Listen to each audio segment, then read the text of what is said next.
Hey there, Mr. Terry, high school history teacher. Welcome back to another History Teacher X video. All right, channel favorite BlueJay is back with another, I assume will be a banger. This video is called Absurd Inventions That Should Not Exist. Now, I love the history of innovation. It's a core part of my teaching curriculums and is a driver of human history. But it sounds like we got some here that, we'd be better off not having? I'll let you know what I think. By the way, I'm happy to announce that I've launched a new channel. This channel is going to be all original works. I'm teaming up with editors and some writers, and we're going to make some high-level content for you guys. We've already got the alternate history series that is 2 episodes in so far. That stuff has shown up here on the main channel, but it's going to be headed over there. And also my main series, which is shorter, maybe 6 to 12 minute, humorous, but very informative videos on all kinds of cool subjects. Right now, the channel is called Mr. Terry Originals, and it's going to be linked down below. Sub now, you can be among the first subs of the channel. As always, this video we're about to react to is linked down below. Please support BlueJay. They're awesome. And let's see what we got here. This video is sponsored by War Thunder. It's the 6th century BC, ancient Greece, and the inventor Perilos was going to impress the king. Like any good inventor, Perilos recognized a niche that needed to be filled. Tyrants often found themselves with a bunch of prisoners in need of a good old flick on the off switch. Oh no. And these executions like needed to be as horrific as possible to dissuade would-be ne'er-do-wells. So how could one go about burning delinquents alive while making the spectacle fun for the whole family? Perhaps we could burn the criminals inside of something that was much nicer to look at than charring flesh. Well, if we learned anything from Fisher-Price toys, it's that kids love their animals. Is this the thing where you put somebody in a metal bowl and like boil them on the inside?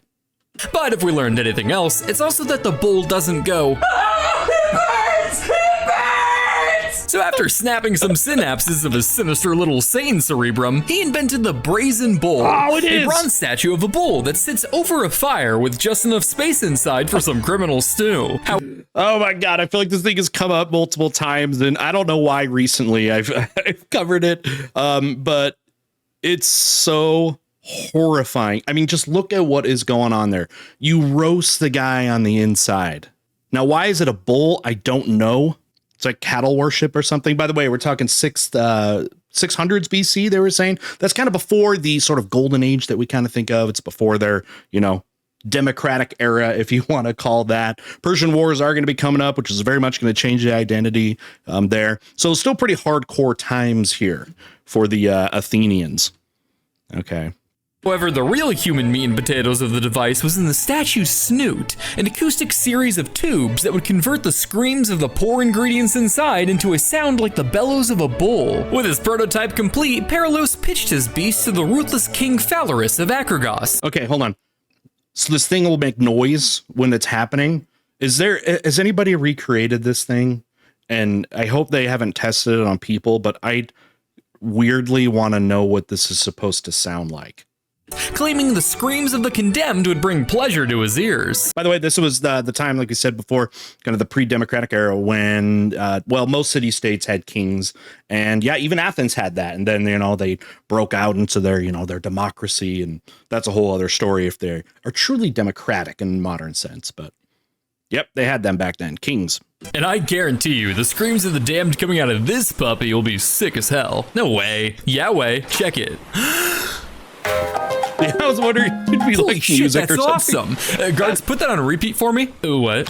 Disgusted by Perilos' description of the device, Phalaris tricked Perilos by asking him to demonstrate the horns, locking him inside, and setting fire underneath the bowl to hear the inventor's quite genuine demonstration. Before getting too medium well, the tyrant's tender heart decided to show mercy, freeing Perilos from the brazen bowl and throwing him off a cliff. The tale of the brazen bull is... Well, I mean, if we're going to choose the way to go, I mean, I'd rather be thrown off a cliff than roasting alive in this type of thing. And it's just really used as like a spectator. It's like one of those things that you use to make an example of somebody in ancient times with these brutal deaths. Make sure they're in public. It scares off, future crime breakers. and throwing him off a cliff. The tale of the Brazen Bull is difficult to verify and very well could have been more legend than fact. However, the lessons it teaches are all too real. Now, Jeff, tell me, what was Paralous's biggest mistake here? Whoa, dude, his edible's really kicking in. That's right, he didn't file for a patent. A patent would have given Paralos intellectual property over his Brazen Bull, and thus make it illegal for third parties like the king to use his device without his permission. In short, if you're gonna deal with devils, make sure you do it in their language. The letter of the law. The light of redemption shines upon my face from above. I climb as my mortal shadow clings to my soul. Jesus, man, what the fuck did you take? Here. Hell yeah, now it's a party. Dude, no, it's the red solo cup. God, I can't believe I'm saying this, but I think I'm just gonna let you sit this one out and rest. Ain't no rest for the wicked. Anyway, for inventors around— I was gonna say, yep, plenty of getting drunk in those old days. Have you also heard about, in Greece, you heard of the Oracle of Delphi? Right, now what that basically was is they take these like priestesses essentially, and in Delphi, in the mountains there is this like fissure in the ground that brings up noxious gases. Essentially, it will make you hallucinate. You basically get high. So basically, these women would get high, and then you could go and ask a question or get your future told or something. And in their obvious state of clarity, give you some kind of weird bullcrap thing that you then often have to take to some like other priest, because a lot of it's going to sound like nonsense and they try to like make it make sense for you. But yeah, drugs in the ancient cultures, especially Greece, they're pretty gnarly. All right, what do we got? Tesla? Ain't no rest for the wicked. Anyway, for inventors around the world, patents are the must-have piece of paper for granting them ownership over whatever gadgets or gizmos they can puke out of their imaginations. However, even if they existed around the time of Paralos, you're unlikely to be able to patent something as overtly unethical as a human crockpot murder statue. But that doesn't mean there's not gray areas. So today, we're gonna learn about the inventors that really pushed the moral envelope and created some of history's most ethically questionable patents. I love this one. Have you seen this one? So like, it's the...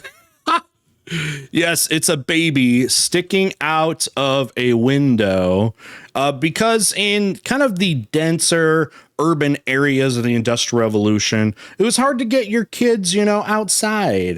You don't have a yard and this kind of thing. So what was the next best thing? Let's hook up a cage to our window and stick the baby outside so we can get some fresh air, which actually, I don't know, depending on where you were, probably wasn't that much better than the industrial pollution of major cities. But yeah, I think there's a reason why people really don't do this anymore, or at least they shouldn't. That's the song. It's coming out of the bowl. I hide a blue. What'd that say? I hide a BlueJay penny in every video. Easter egg. Is it in this page right now? I don't want to slow down the reaction commentary too much, but I'll have to try to keep a lookout. Back in 1927. Discord roll? Oh, sorry, that must be my wife. Hey, honey, what's up? Mrs. J? She wants me to talk about her small business. All right, did anyone else think of Habitual Line Crosser? One of his characters here? If you know, you know. Honey, what's up? That'd be a great collab. Talk about her small business. You're married to an F-16? Hey, she's an F-14. War Thunder is the most comprehensive vehicle combat game ever made. And not only can you fuel your god complex by obliterating losers with over 2,500 tanks, planes, helicopters, and history ships, and educational you can do content it for free on PC, Shout out to those console, or guys. your phone. With everything from biplanes and armored cars to fighter jets and battle tanks from across 10 different nations, War Thunder offers incredible graphics, mechanics, and sound effects to really immerse you into the battle. Looking for more action? Which one do you guys like the most? Which is my personal favorite. For all that fast-paced goodness. Craving more realism? Daddy's got you covered. Just boot up the simulator mode for realistic physics and a proper challenge. Oh, really? They have like Still not real enough for you? Just hop mode? on social media and wait for someone to leak classified military documents. There's truly a game mode for everyone. Join a massive community of over 70 million players today in War Thunder using my links in the pinned comment or video description. New and returning players that haven't played in 6 months on PC or console console will also receive a bonus pack of premium vehicles, the Eagle of Valor decorator, 100,000 silver lions, and 7 days of premium account time. It's available for a limited time only, so be quick. And now, back to the video. In 1927, there once was a bright mind in California who shared a hobby with yours truly: punishing naughty boys. Helene Adelaide Shelby was on a mission to solve the problem of the high number of retracted confessions plaguing the criminal justice system. What good was arresting naughty little boys if so many of them evaded being chained up in a cell, Helene thought. Therefore, our hero decided to target this issue at its source: the interrogation room. Questioning culprits with your run-of-the-mill detective was so 1910s fashion after all, so she found herself pondering a question we all have from time to time. What if, instead of a random dude in a button-up threatening them with some measly prison time, the culprits feared for their mortal soul instead? Behold, the future. The suspect, believed to have killed a man in cold blood, nervously inches his way into a dark room, the door slamming shut behind him. The space before him is chillingly empty, save for a single curtain draped over the far wall. His breath catches and heart pounds as chains clink taut, lifting the curtain and revealing his guilt.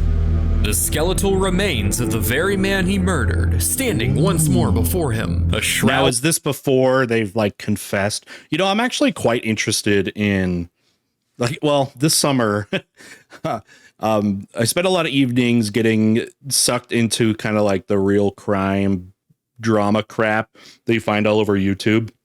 And the thing I guess I'm most interested in when you don't seeing this stuff in those videos is the interrogations and learning about like interrogation techniques. And it's so interesting to see how those have developed over time. And I've watched shows before, you know, about some of the pioneers in modern, like, you know, techniques for that. But I don't know if I've seen this one where it's like you confront them with like the remains and the evidence itself, like physically, of like the crimes they committed. I've seen it, you know, in interrogation rooms, they'll have like photos and stuff and like, do you know this person, this and that? And they try to gauge responses, but like, are they actually like getting the physical remains to somebody murdered?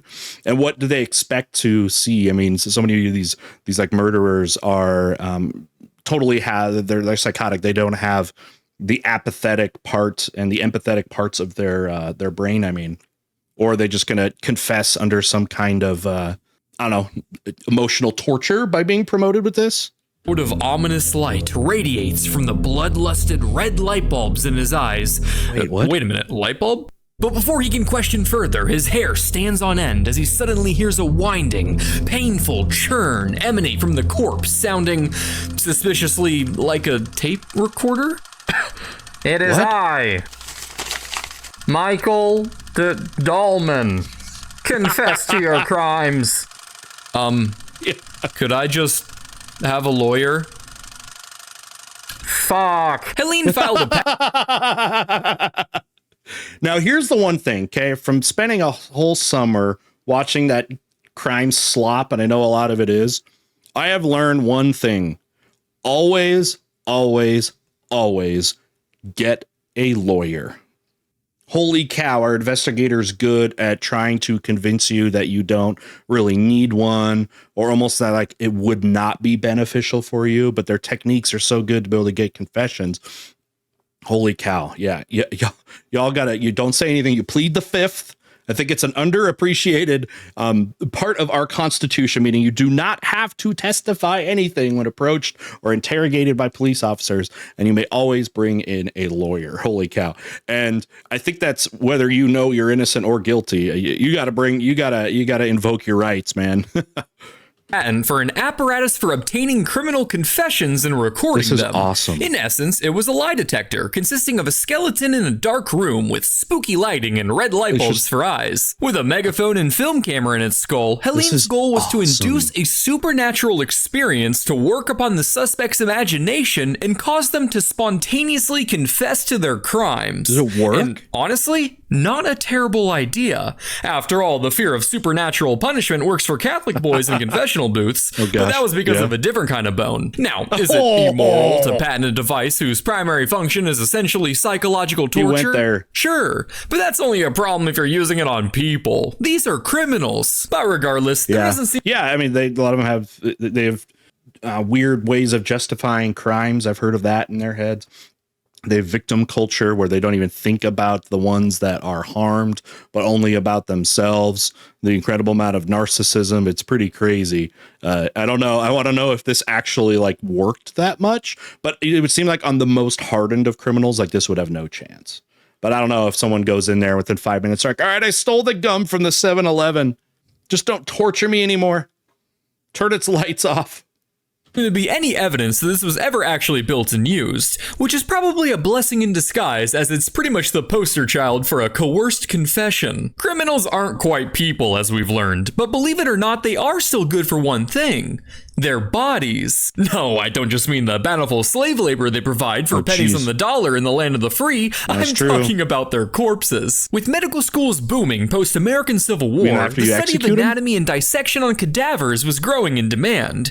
And if you were one of the up-and-coming surgical students looking to slice and dice in a way that suffice, you needed a steady supply of legal corpses in the... Now, here's the thing, though. Let's say you need an organ transplant. Are you willing to, I want you to be honest about this, would you be willing to have like a certain, again, organ transplant from like a horrible like serial killer? Would you feel that there'd be something about that would like affect you or linger with you? Let me know down below. Form of donors or executed criminals. But unfortunately for them, the demand had begun to outpace the supply for corpses, so it looks like they're shit out of luck. Civil War. What's that, Timmy? Oh, sure, go for it. What does it say? Oh, well, this solves everything. No! The illicit body snatching trade was at an all-time high in the late 1800s, providing perfect, albeit slightly decomposed bodies for all your student slicing needs. Hey, this is industrial era too, all the people are dying in factories in huge number in urban areas across the Europe and the United States. You're going to have a healthy dose of people that died of workplace injuries. You might as well harvest them, I guess. And so naturally, this also opened a market for the anti-body snatching trade. Like enter Philip K. Clover, an Ohio artist who got to work theorizing ways to shoot body snatchers in the foot. What if I shoot them in the foot? Introducing the coffin torpedo. Patented in 1878, the invention sought to, quote, prevent the unauthorized resurrection of dead bodies. To do this, an explosive would be rigged underneath the coffin lid with a tripwire, so that when a would-be thief took a gander inside, they'd be met with a mouthful of lead pellets, increasing the body count in the grave. Why bother trying to change a criminal's heart when you can just remove it? Obviously, oh my God. Okay, this is literally just a booby trap. This is like what you would have thought to see in like an Egyptian tomb of some pharaoh. All right, think Indiana Jones, right? Going to some crypt, some tomb, and all of a sudden some arrows launch at you or something like that. This is basically, it's a booby trap. Okay, now we're getting somewhere. Now we got something real useful here. Okay, put me down for booby trapped coffin when I die.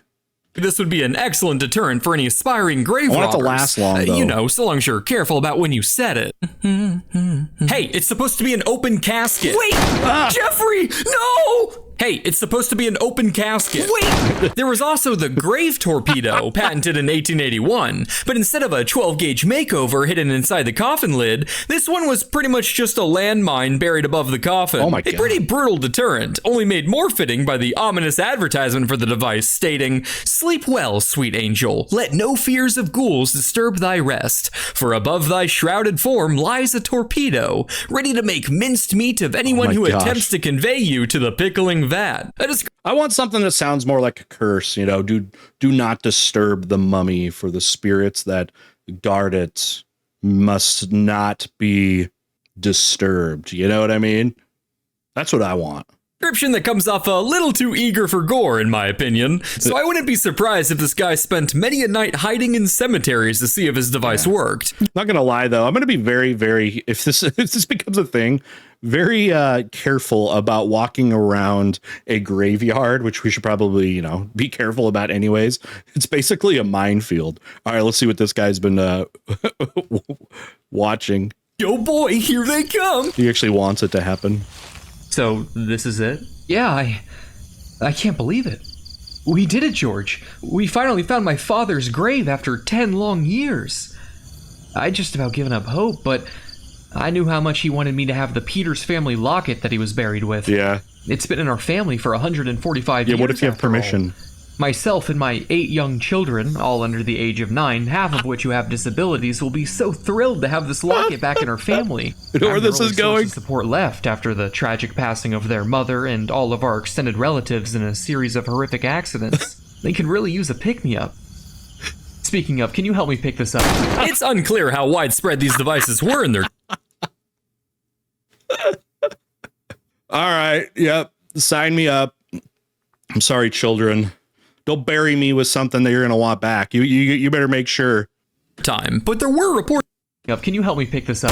It's unclear how widespread these devices were in their time, but there were reported cases of them killing or injuring a number of robbers. However, innovations in refrigeration would soon curb the corpse supply problem, so these devices would be rather short-lived. And good thing they were, because I doubt OSHA would be too fond of having cemetery workers basically stare a live Victorian claymore in the face as they carefully lower it 6 feet into the ground without any sudden movements.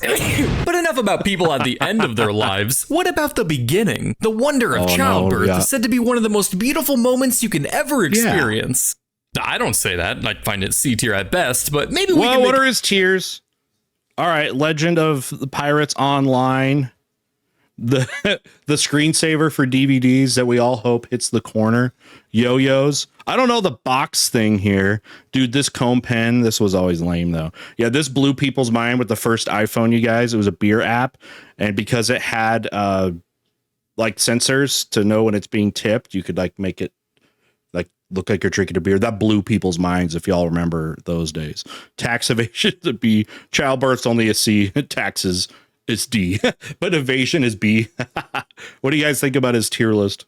Get better. Have you ever been giving birth and thought to yourself, not enough G-force? Well, back in the 1960s, George and Charlotte Blonsky sought to spin things up in the baby delivery meta by literally spinning the woman up, submitting a patent for a, quote, apparatus for facilitating the birth of a child by centrifugal force. Oh my gosh. Have you ever been on one of those like gravitron machines where you stick against the wall as it spins? So this would be like in the middle of it. Actually, a better one would be, have you ever been on the like a carousel? The one that you can spin and, you know, you try to fling your friends off. I would never have thought in a million years of applying that to childbirth and the painful process that it is. All right. At the end of this clip, I'm going to need to know all the ladies that are viewing this video. For your next childbirth, are you down with this? Seeking to reverse the decline in both infant and maternal mortality rates, the idea was to strap an expectant mother to a table shaped like a foreshadowing crucifix, pull a lever, and then spin the poor woman on the most painful day of her life until the baby pops out into a net, delivering a baby and giving it its first crib. Now that's what I call killing two birds with one stone. Oh gosh. Except the birds are people. Okay. And a mother and child. Now, you might imagine the Blonsky couple must have come up with this idea based on their own childbirth experiences. No, they were childless. Instead, they got the idea from a zoo, where they watched an elephant spinning around in labor. Wow, nature is beautiful. Sir, do they always do that? What? Sonic. Oh yeah, like, that's just nature. Supposedly, they were told by the zookeeper that this was something elephants do all the time before giving birth. Wait. It pops out. I thought, I mean, he's making it go like end over end, like backflips. I thought it was like sideways. Can anyone confirm? Is there a zoologist in my community? Which, by the way, is just not true? I couldn't confirm that anywhere in my research, so that guy was probably just fucking with them. And thank God he did, because it ended up giving me excellent YouTube content. They believed a device like this was necessary because, as they put it, civilized women did not have the musculature present in more primitive women, who had easy and pain-free childbirths. Because what is a 1960s pan without a wee bit of racial undertones? I'm sure there's probably a few concerns going through your mind. Sexist undertones also with this as well. Just women are weak now. Like, what if it doesn't spin fast enough to get the baby out? No, it will. It got up to 7 Gs of force. For reference, that's as much as Apollo 16 experienced on re-entry of Earth's atmosphere. This would essentially turn your precious newborn into a 54-pound medicine ball desperately pushing to rupture the walls of your womb. And we know how dangerous all that is. The G's are so fast that it basically like starts on fire because of its speed through the atmosphere. So this one's going to end up being a flaming medicine ball of baby. Oh my gosh. Born into a 54-pound medicine ball great. desperately pushing to rupture the walls of your womb. For Other real. features include an emergency brake for safety or comedic effect, and a bell to announce the joyous occasion and signal the end of the ride. It's reported that this device was never used, and no babies were born this way, although I believe we have evidence that proves otherwise. At the end of the day, the fetus... I don't know. I think this is how Stewie got his head shape. Lois shoe got turned on the table and then he smacked into the wall and then it elongated his head. We now have the origin story for Stewie Griffin. Born this way, although I believe we have evidence that proves otherwise. At the end of the day, the fetus fidget spinner was truly ahead of its time, as I can 100% see this device selling well in our current environment, given some slight modifications. Alright, ma'am, you ready for the happiest day of your life? Yes, I'm just happy this should make the process quick. Not too quick, though. Try to hold on for about 27 seconds for me, and aim for black. The father's white. Place your bets, folks, place your bets. Betting ends in 25 seconds. $50 on red, 100 on first 12. This is how you make your money on it. It's coming! You better hold it in or I'm charging the payouts to your medical bill. The Wheel of Misfortune was awarded the Ig Nobel Prize posthumously in 1999, a parody award of the Nobel Prize. Because Awesome. after all, an idea doesn't have to be good to get a patent, it just has to be new. Wait, there's a butt kicking machine? Yo, we need this in schools. We gotta bring back punishments. All right, Jimmy, go to the back of the room and turn on the butt kicker. But I can't imagine there are any ideas going through your head right now, Jeff. Jeff? Oh, he's I done. gave you lean. Yeah, that's not going to help someone who's about to OD. You really shouldn't have drank that. He did. What? He's not going to use it. took his Besides, took I his need his wallet. username and password for War Thunder. Make sure to check them out on PC, PlayStation, Xbox, or on your phone for free using my links below. Anyone who hasn't played in 6 months will get a massive bonus pack on PC and consoles, including premium vehicles, 100,000 silver lions, and 7 days of premium account time. Anyway, there were a ton of these patents out there, so let me know in the comments if you want a part 2. Immoral patents. 10 This out of is 10 great. stars. All right, my friend BlueJay, if you're watching this, yes, I do want another one. I would love to see some other of like the ancient ones. I think those are especially interesting to me. But then it's like we get all these modern, great technologies, but then like just inserted every once in a while is a spinning baby launcher. Can you imagine like the guy at the patent office? That's the guy is handing this to him like, hello, sir. I would like to patent my baby launcher. And you're the patent guy. And you're like, what? Like, I need to talk to the supervisor, please. It's like, all right, well, you got the money. Sure. Here we go. Stamp. All right, guys. Once again, thank you. Thank you for watching the video. And again, before you forget, sub to Mr. Terry Originals down below. The content's going to start pouring out. We got a ton of stuff to post over there. You're going to like it, whether you love the funny stuff or some real head scratchers. You're going to like it. All right, we'll see y'all next time. Bye.